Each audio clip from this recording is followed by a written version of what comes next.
Welcome to this special video edition of the Trinities podcast. I'm Dale Tuggy. Today's episode is called The Unfinished Business of the Reformation, and you're going to hear the actual audio from my talk presented on May 26, 2017. It was at a conference entitled Trinitarian Theology, Confirmation or Transformation of Classical Theism, and it was hosted at the University of Augsburg in Bavaria, Germany. The organizers asked me to speak on the topic Christian Unitarianism as a discussion of the Trinity from the viewpoint of philosophy of religion. My actual chosen title was The Unfinished Business of the Reformation, the New Testament versus Catholic Traditions on the One God. The organizers and hosts of the conference were two Roman Catholic scholars, one philosopher and one theologian. I thanked them at the beginning of the talk here. They were generous and welcoming, and they invited me because they wanted to hear a different point of view. So I was really delighted to be there and to interact with all the people at the conference. I spoke to a room of, I would say, between 70 and 100 people. I would guess that at least 2/3 of them were Roman Catholics, although there were definitely Protestants there as well, and I think at least one Eastern Orthodox scholar. They were interested in what I had to say, and they had a lot of questions and objections afterwards. I'm not going to present those here because I didn't ask people's permission to record and present them, and also in some cases the audio didn't come out all that well. So without further ado, here are the audio and slides of that talk. Hello, thank you. I'd first like to thank the conference organizers, Dr. Marschler and Dr. Schärtl, for their kind invitation and for all their hard work in putting this conference together. Also, the many students that have had a hand in that. My name is Dale Tuggy, and my title is The Unfinished Business of the Reformation, the New Testament versus small c Catholic Traditions on the One God. Just a little bit of context and background. I was raised as a Protestant evangelical in America. Honestly, I didn't think very much about the Trinity. I got interested in it when I was a graduate student. And analytic philosophers have done a lot of things to try to show how the Trinity is self-consistent, to show that it's coherent, that it's not contradictory to itself.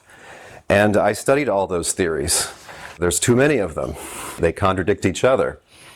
And I studied different approaches to the Trinity, past and present. Eventually, this drove me back to looking at the Bible. And when I looked more closely at the Bible, I changed from a Trinitarian Christian to a Unitarian Christian. And I'm not going to talk really about the different Trinity theories.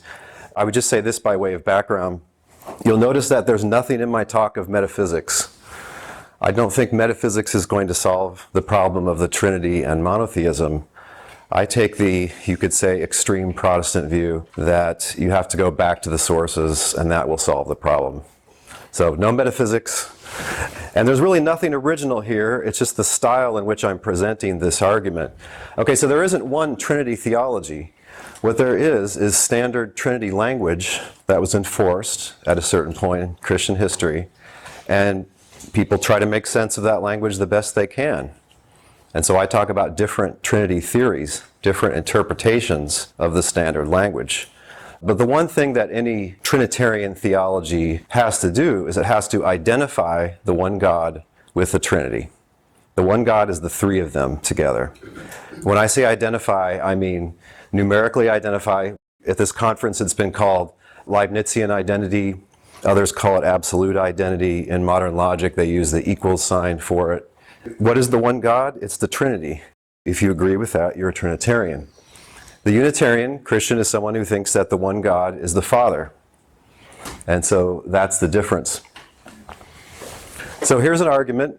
It's a very basic, simple argument. I'm going to spend most of the time of my presentation talking about premise 2, but let me just run you through it.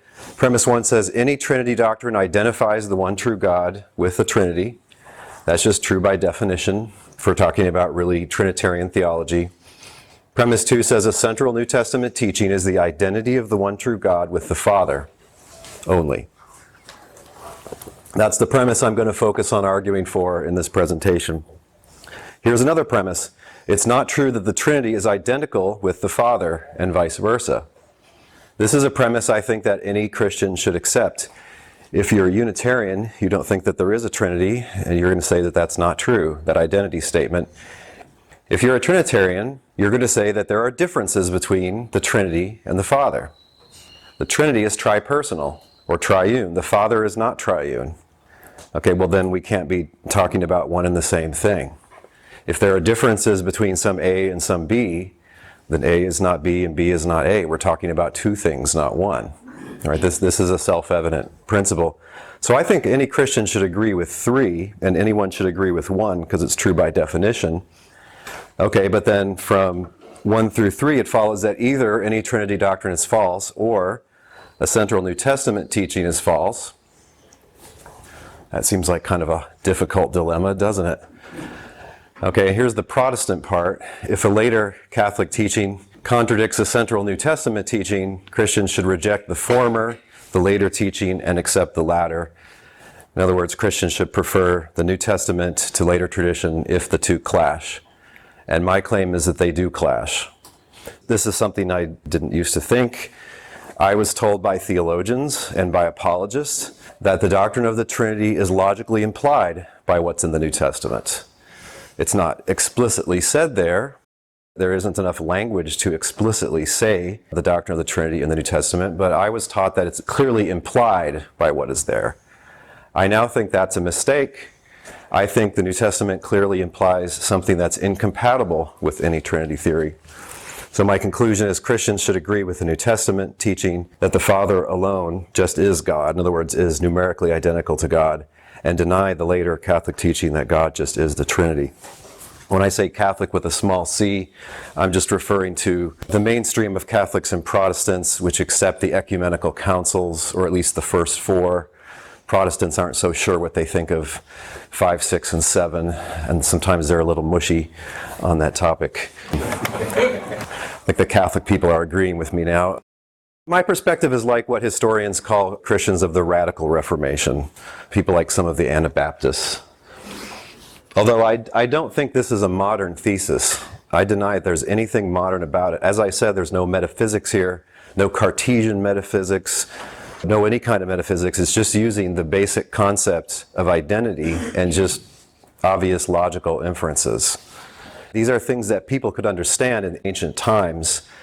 And in fact, I think Christians of the first 3 centuries would have agreed with my premise too, that the one God just is the Father. Okay, so here are 3 competing hypotheses about the New Testament authors. U stands for Unitarian. This is the view that all or most of the New Testament authors everywhere assume that the one God just is the Father alone. T for Trinitarian. All or most of the New Testament authors everywhere assume that the one God just is the Trinity. That's what I was taught. Here's a little bit more subtle view, C for confused. All or most of the New Testament authors are confused. That is, sometimes they think God just is the Father, they're thinking like Jews. They've been mixed up. Their world's been turned over by the ministry and the resurrection of Jesus, and now they're kind of rethinking things, but they don't have the adequate language yet to really express Trinitarian theology. That's C. This is what some theologians will say, looking back at history. So I'm going to talk about how you can find a lot of evidence for U, hypothesis U, and against T and C. Now I'm going to use a type of reasoning that's from philosophy of science. This is discussed by Carnap. It's discussed by a lot of people. It's been used in philosophy of religion and philosophy of biology. It's one principle about theory confirmation, how to pick among competing hypotheses, competing explanations of an observation. It says for any observation O, and any 2 rival hypotheses, H1 and H2, which are supposed to explain O, if the likelihood of O on the assumption of H1 is greater than the likelihood of O on the assumption of H2, then O confirms H1 over H2. So very roughly, if O is expected, or if it's not surprising on one hypothesis, and it is surprising on another hypothesis, then this observation that we're talking about confirms the first over the second. Now there's more to theory confirmation than this. It could be that the current observation confirms H1 over H2, and yet H2 is overall better. That can happen because this isn't the only way that you compare theories. For instance, you compare them for simplicity, explanatory power, predictive power, and other things. I think it will help you understand this type of reasoning if I tell you a true story. So I grew up in Texas. Maybe you've heard of it. And when I was 18 years old, I went on a trip, on a vacation, skiing. And I went to Colorado, which is a beautiful state. It has the Rocky Mountains. That's our Alps. And a lot of Texans go to ski in Colorado. And I was on this ski lift looking at the glorious mountains and the pine trees and the snow and just enjoying it. And then I looked down below, far down below, and I saw some gigantic letters in the snow. And the letter said, "Texans, go home." Okay. What's the explanation for this? Well, I could think of a couple of ways those letters could have got there. Hypothesis number one. Some forest animals were running around. Maybe a bear and a deer, a raccoon, I don't know. They were chasing one another, and they just made those letters. I mean, another hypothesis is that there were 1 or 2 or 3 residents of Colorado, and they think Texans are loud and annoying, and Texans always brag that their state is the best one, and they're tired of all the Texans infesting their nice state of Colorado. Okay, so hypothesis 2 is that some angry Coloradans did this. What I observed, Texans go home, would be very surprising if there were forest animals just chasing one another down there. And it would be just exactly what I would expect if some angry Coloradans were trying to send us a message, go home. That's an easy to judge case. I mean, the animal theory has other problems. But anyway, it would be really shocking if it was animals, right? It would be very surprising given what I observed. Okay, so I'm going to go through 15 observations, which is a lot. And these are pretty much just facts. They're not theories. They're just things that you can open up the New Testament and observe. And my experience has been that a lot of Christian theologians, God bless them, they focus on their favorite passages, John 1, Colossians 1, Philippians 2, etc. And they sometimes don't stand back and look at the big picture. And when you look at the big picture, I think then you start to think that, oh, these authors think that the one God is the Father. And there are a lot of different signs of this. So I'm going to be going through things that are very surprising if they were Trinitarians or if they were confused. But they're not at all surprising if they were Unitarians. And it's not just one thing. Here's kind of an important thing. There's no evidence of any first century theological controversy about whether or not Christian teaching is truly monotheistic, as opposed to polytheistic or tritheistic. This controversy doesn't happen. It doesn't happen in the New Testament. It doesn't happen in the first century. What were the controversies? Well, the big one in the New Testament, is Jesus really God's Messiah? Not everybody agreed on that. Those who agreed started to branch off from Judaism. Another controversy is Paul's claim that Gentiles can join the way without first observing the full Torah. That was a big controversy in the first century and in the second century, and maybe in the third century. There's evidence of that, right? Paul combating other teachers, Judaizers, he calls them. But you don't find this controversy. Okay, so this observation is very surprising if indeed these are Trinitarians. If they're Trinitarians, their enemies would say, hey, you guys, you're not really monotheists, are you? Right, just like they've been saying ever since at least the early 400s, maybe the late 300s. It's a little bit surprising given the confusion thesis. It's not very surprising. Maybe they didn't express themselves very clearly, so their enemies didn't make that accusation. And it's just exactly what you'd expect given that they were Unitarians. And so by that prime principle of confirmation, this observation confirms U over T, and to a lesser degree, it confirms U over C. New Testament pattern of worship. The main object of worship in the New Testament is the Father. However, the Son is also worshipped. You see this famously in Revelation chapter 4, they worship God. Chapter 5, the Lamb of God is brought into the throne room, and they worship the two together for different reasons. They worship God because He's the one God. They worship the Lamb because of what He's done in serving God. It's kind of surprising that the Son is a secondary object of worship. Although there's also this idea, and this is in Philippians 2, that worship given to the Son or honor given to the Son goes to the God whose Son he is. He says it's to the glory of God the Father when every knee bows to Jesus in the future. So honor given to him goes through him and ends up with God. You never see the Holy Spirit worshipped. It's not an object of worship. You never see the Trinity as an object of worship. This is very surprising, this particular pattern, given T. It's somewhat surprising given C. You would think maybe sometimes they would worship the Trinity, sometimes just one of the three. And it's just expected given Unitarianism.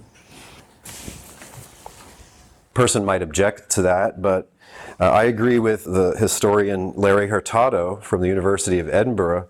He studied the first century Christianity and the New Testament extensively, and he says that the New Testament justification for worshiping Jesus is because God has exalted Jesus to his right hand. That's why they do it. They do it out of obedience to God. And I think that is their justification. I don't think they do it because they think he's God, he's the God-man, or that he has a divine nature. Okay, so then by this principle of reasoning, this second observation confirms U over T, and to a lesser degree, U over C. Third observation, now this one's tricky. There are triadic passages in the New Testament, and I definitely think that you would expect these given Trinitarianism. It would make sense to refer to the three of them together, particularly 1, 2, 3, Father, Son, Spirit. Now, if you're very generous, if you're counting the whole paragraph or the whole page, you can get 117 triadic passages. The two most famous, I think, are probably these, the end of the Gospel according to Matthew, when he says, baptize in the name of the Father, and the Son, and the Spirit. And then maybe the end of 2 Corinthians, when he gives them a blessing in the name of the Lord Jesus Christ, the love of God, and the communion of the Holy Spirit. So these are definitely expected given T. No surprise here. The question is, are they a surprise given U or C? This is not obvious.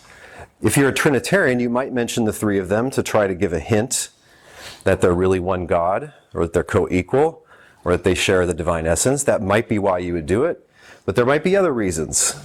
When I think about these triadic passages, some of them are in narrative contexts.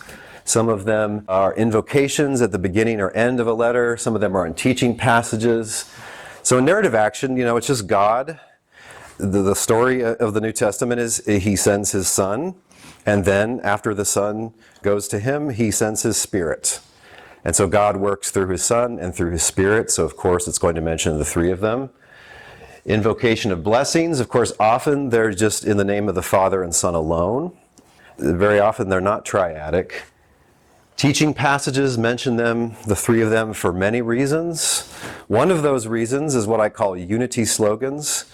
Early Christianity didn't have institutional structure to give it unity. There were these churches all founded by different people, and it seems to have been a common practice of the apostles to emphasize that they all share one God, one Lord, that's Jesus, one Spirit, and all these other things as well in this famous passage. So I would say at most this third observation is mildly surprising given U. I think I'm being generous there. It's expected given T or C. So at most O3, the third observation mildly or to a small degree confirms T over U. Okay, so put one score on the other side.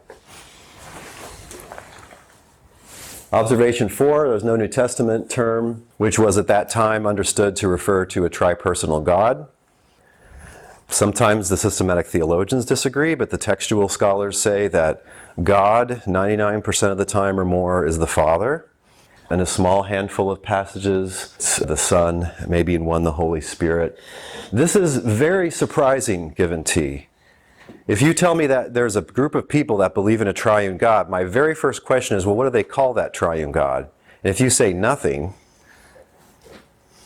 it could be any word. It doesn't have to be Trinity. It could be a phrase, the three who are in heaven or something, or the triple God. I mean, make something up. They just have to have some way to refer to this triune God that they believe in. Okay, but that they don't have a word like that is something that strongly confirms U over T, and even over C to a lesser degree. Fifth observation, closely related to the last, the New Testament usage of God is almost always the Father. You would expect if they were Trinitarians that sometimes God would mean the Trinity, or maybe they would spread it around sort of equally, or at least not so lopsidedly, where 99% of the time it's the Father. So it's surprising that that's how they use the term theos and hatheos, God, the God. Again, strong confirmation of U over T. Observation 6, clear assertions that the Father is Jesus' God. Nobody in the Trinity should have a God over them, right? They're all God. God doesn't have a God. But the New Testament 7 times explicitly says that the Father is the Son's God. And it has Jesus refer to my God. And once he says my God and your God. So your God and his God are the same God. And this is not what you would expect given T. The Trinity shouldn't have a God. The members of the Trinity shouldn't have a God. That's what you would expect. So again, this confirms that they were assuming that the one God is the Father. Observation 7, use of God and something and God the something. Right, they don't say God the Son. They don't say God the Trinity. They don't say God the Spirit. Well, that's kind of surprising because later Trinitarians do say those things. What they say very often, though, is God the Father. Again, surprising if they're Trinitarian, just what you'd expect if they're Unitarian. Somewhat less surprising if they're confused. More strong confirmation. New Testament usage of the Lord and the one Lord. This is a little bit complicated, so as I'm sure you all know, in the Old Testament, in the Greek version, they don't want to say the name Yahweh, so they substitute the phrase, various phrases, but sometimes the Lord. In the New Testament, though, you seem to see a new usage of the Lord based on Psalm 110:1, where Yahweh says to my Lord, sit at my right hand till I make your enemies a footstool for your feet. You would expect the one Lord to be the Trinity, but you know, in Paul, there's the one God and there's also the one Lord, and the one Lord is Jesus. Of course, the term is ambiguous. Sometimes in the New Testament, the Lord means the one God, and sometimes it means Jesus. But this does seem to confirm T. Observation 9, mere man-compatible theses and big reveals. So a thesis is the author's main point. Sometimes they start with it, sometimes they end with it, sometimes they say it a bunch of times. But some books in the New Testament are very clear what their main thesis is. And when they tell you what that main thesis is, it's something that this guy would like. Right? So the original ending of John, the end of chapter 20, these things are all written. So you believe in the Trinity? No. So you believe Jesus is God? No. So you believe Jesus has two natures? No. So that you believe Jesus is the Messiah, God's anointed one, in other words, the Son of God, and so that you will get life through believing in his name. That's kind of surprising. That's not what you would expect to find as the thesis statement. It would be strange if John was constantly hinting that Jesus was God and then ends with this. It would be kind of an anticlimax. Right, and his main point occurs throughout the book. For instance, Martha, she recognizes who he really is. She says, you are the Messiah, the Son of God. He's recognized by others as well. Mark, the high point comes when Jesus says, but who do you say I am? And Peter, he's the one that always gets it first. He's the one who's the most bold. He always understands first. He says, you are the Messiah. Right. And that's what the high priest says in a hostile manner. That's what the Roman centurion says. Even a demon-possessed man says it. The very first verse starts off with a thesis as well. Same thing with Acts. For lack of time, I think you're familiar with these passages, but you know that he's a man attested to you by God by deeds of power. That's Peter preaching the gospel in the earliest record of a Christian sermon. Observation 10, that God always takes singular personal words. So he's always a he, never a they. This may be a little bit surprising if they're Trinitarians. Of course, Trinitarians also refer to God as a he. At least most of them do most of the time.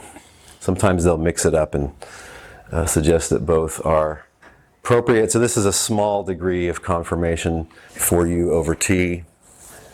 11. I bet you didn't expect you were going to see this face today. I just wanted to make sure you were awake.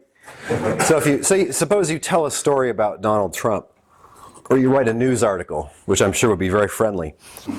You're not going to say Donald Trump this, Donald Trump that, Donald Trump, every sentence is not going to have Donald Trump, because that's not good style. You're going to say Donald Trump, Mr. Trump, the Donald, the most embarrassing American president ever. You're going to change it, and then you'll go back to Donald Trump, right?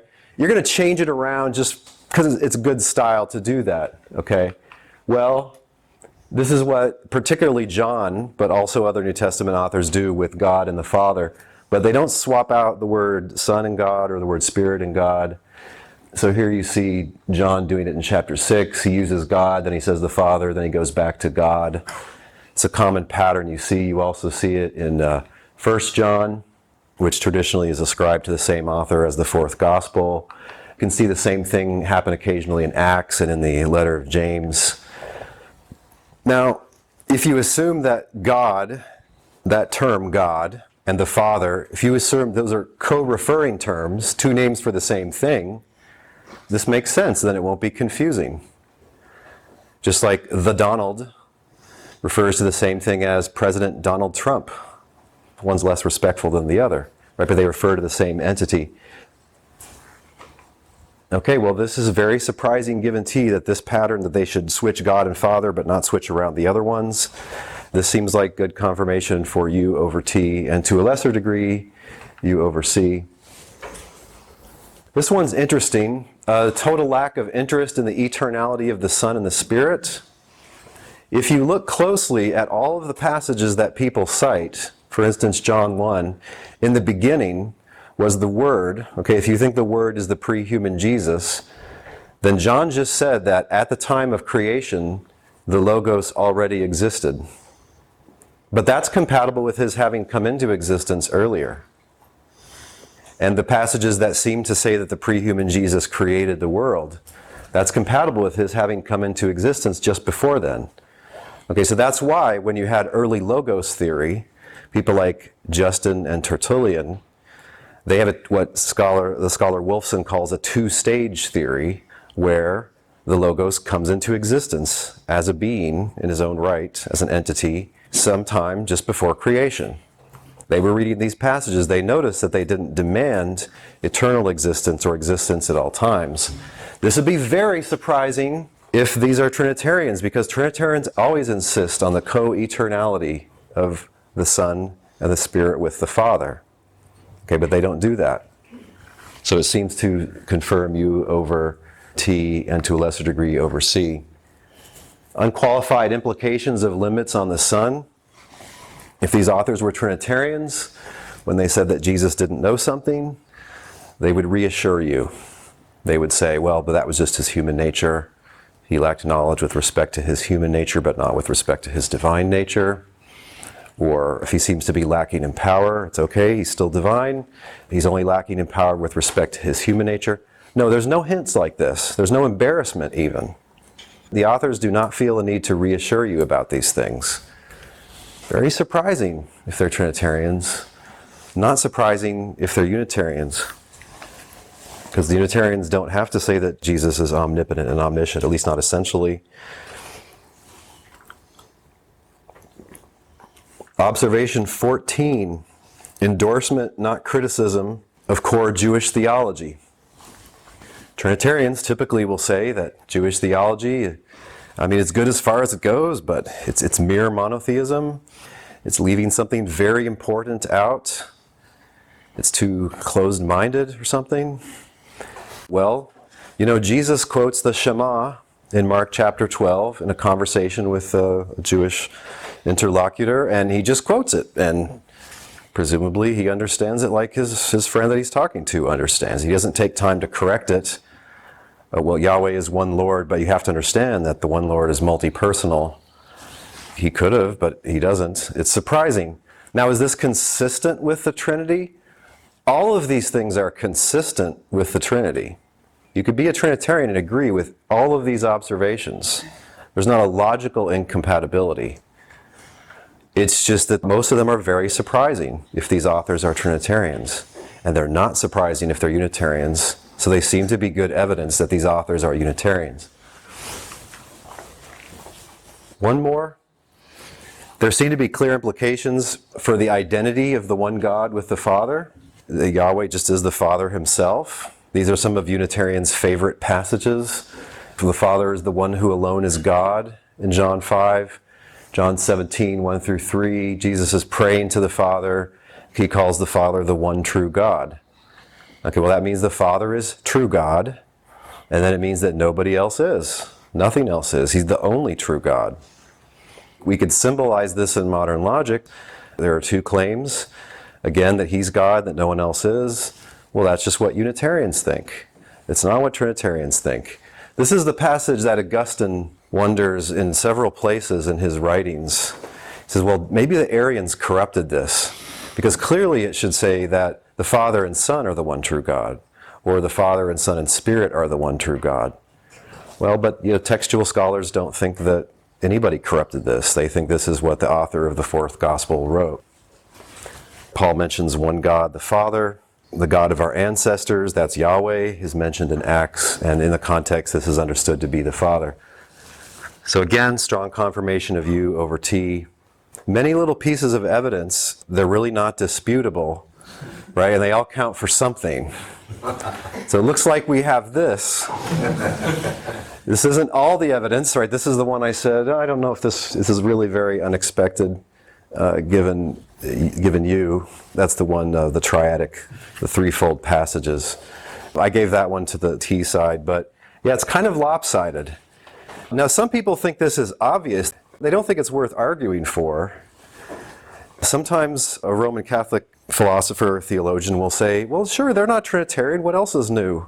Who cares? Because it's taught by the teaching authority of the church. Protestants care a lot about this, though. Their ideology is that we base everything on the Bible, and we believe in the Trinity, so it must be in there somewhere. I don't think it is. I've looked very hard for it. I would have liked for it to be there. Okay, what about you versus the thesis of confusion, the hypothesis of confusion, that these authors, they don't know what they think. They're trying to figure out how God is triune or something. They're rethinking their monotheism. It doesn't look like it. The degree of confirmation is stronger with U versus T than it is with U versus C. But still, there's all these different observed facts about these books that makes you think that the authors are probably assuming that the one God is the Father. So we put them all together. I mean, it looks like the New Testament books are Unitarian books. Again, I think this is what people like Origen, Tertullian, the Logos theorists, thought. They thought that the one God is the Father. When they were challenged on monotheism, they didn't say, well, we only have one Trinity. They didn't say that. They didn't say there's only one divine essence, so monotheism. When they were challenged on whether they're monotheists, they emphasized the uniqueness of the Father. That's what a Unitarian does. And when they started to speculate about the Logos, famously Justin Martyr calls him a second God. Origen says that the Logos and God are two in number. That's non-identical. That means that they're not one and the same thing. That's how they say it. Okay, so this is why I've changed my view. Thank you for your patience. Look forward to your questions.